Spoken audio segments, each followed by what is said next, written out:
I can't feel my face now.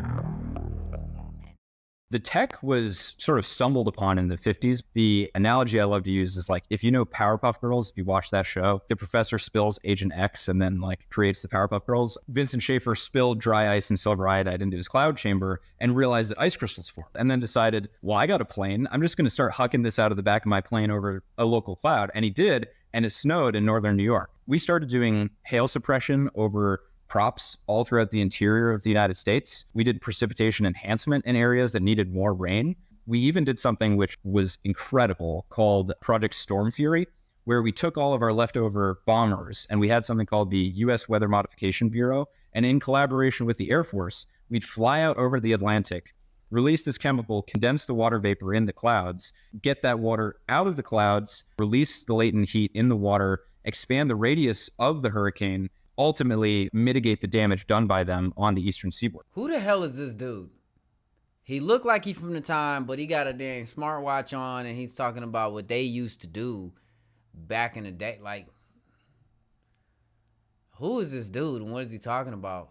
Like, we know that we're getting sprayed on, right? We know that there's silver in it. We know that there's ammonia and aluminum and God knows what else in those cloud seeds or whatever. Like, oh yeah, we're just trying to make it rain. Bro, if that was the case, the desert wouldn't be spreading at the rate. You'd be able to stop the desert from spreading at its rate because you would keep certain climate zones moist. So let's be real. Why are you spraying for real? We can go into depth on this, y'all. We can really start talking about the amount of metal that's in the air, the amount of metal that's in people, what certain radio signals might need to do what they need to do. We could talk about MK Ultra. Like, we could talk about all that. But I think I'm going to just leave it to your imagination. Next! Alex Gleason was a flat earther, and his map is not a globe projection. It's a geocentric flat plane featuring a small and local sun. This is the book he wrote, completely destroying the heliocentric model using real science. Just in case you were in denial. 1893. Gleason made our 24-hour sun work perfectly on his map along with the solstices and tropics. He states very clearly that it's the sun that moves over our Earth, winding in and out of the tropics, creating the solstices. How can this be a globe projection for the heliocentric model when it's depicting a geocentric sun? You can't even make it make sense. Facts are facts, and the facts say this is a map of a geocentric plane made by a flat earther. Hence why it states that the new standard map of the world is scientifically and practically correct as it is. There's not one mention of a globe anywhere on the map because it's not a depiction of one. You're both right, and you're both wrong, right? You could take something that's true, split it in half, and then feed one half to a people, and then feed another half to another people. Or over time, feed one truth, and then after so long, feed the other half of the truth and contradict the other truth. You can do that. Let me explain what I'm talking about. The earth, word earth, means the dirt that we stand on.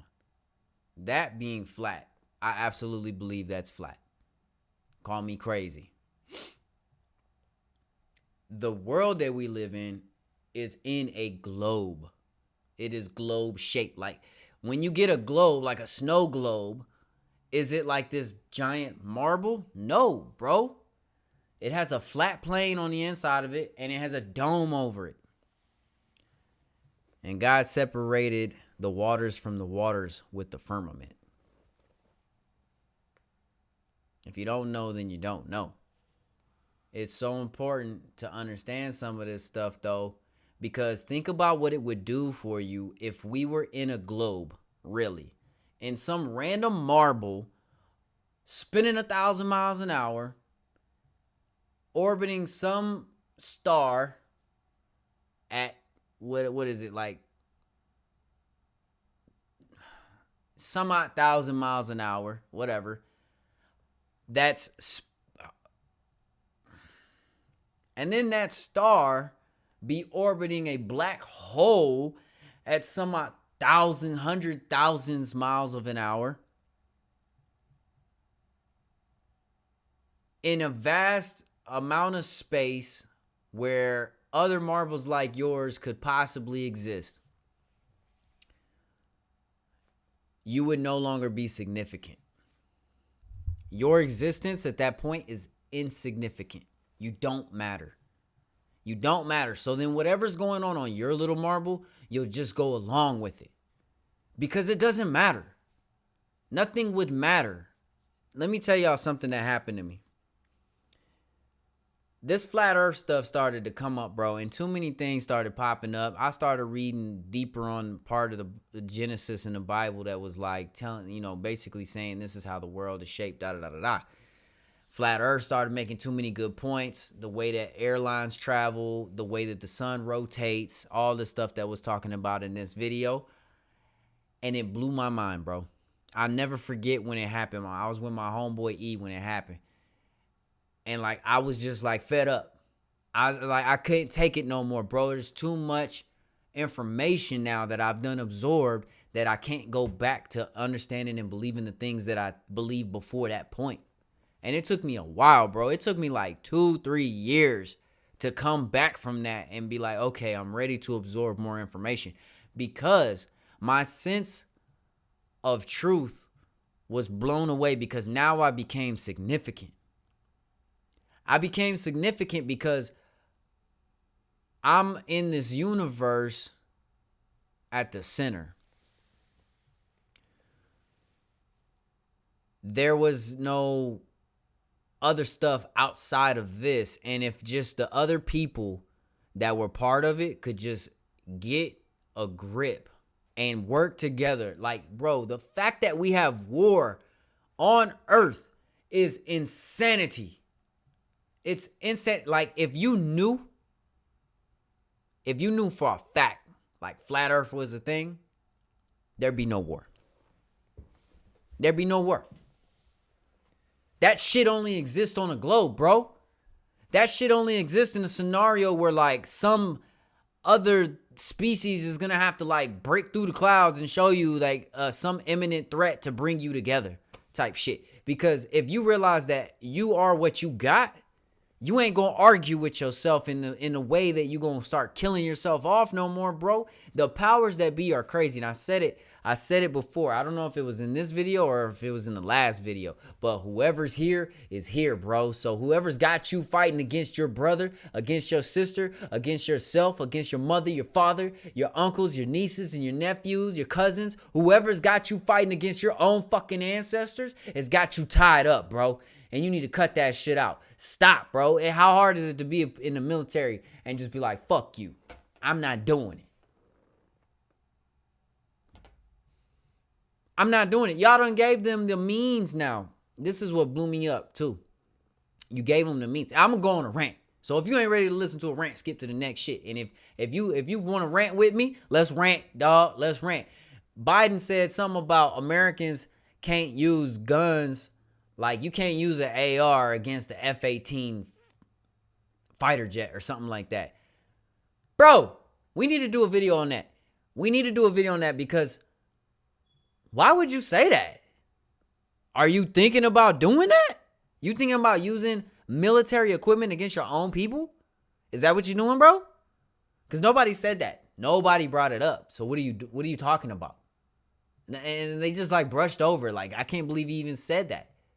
Personally, if somebody was like, yo, what you gonna do with that knife if I just burn your house down while you sleep in it? Are you gonna take that lightly? You're not just gonna brush over that. The reason I'm bringing that up with the flat earth thing is because there are species here, bro.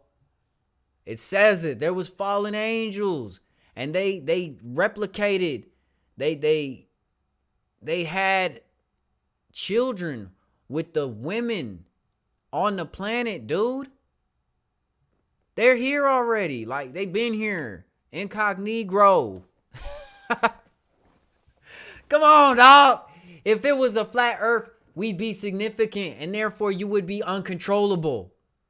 We'd be as a people together, and we would be uncontrollable. I'm giving you the facts. I'm just giving you the facts. Don't be mad at me, bro. Don't be mad at me. This is something that you should know by just putting 2 and 2 together. Q, I don't want to believe in the world is flat and all that. Bro, you don't have to. You don't have to, but I'm sure you believe that we need to work together. Don't you? You see that? You see that?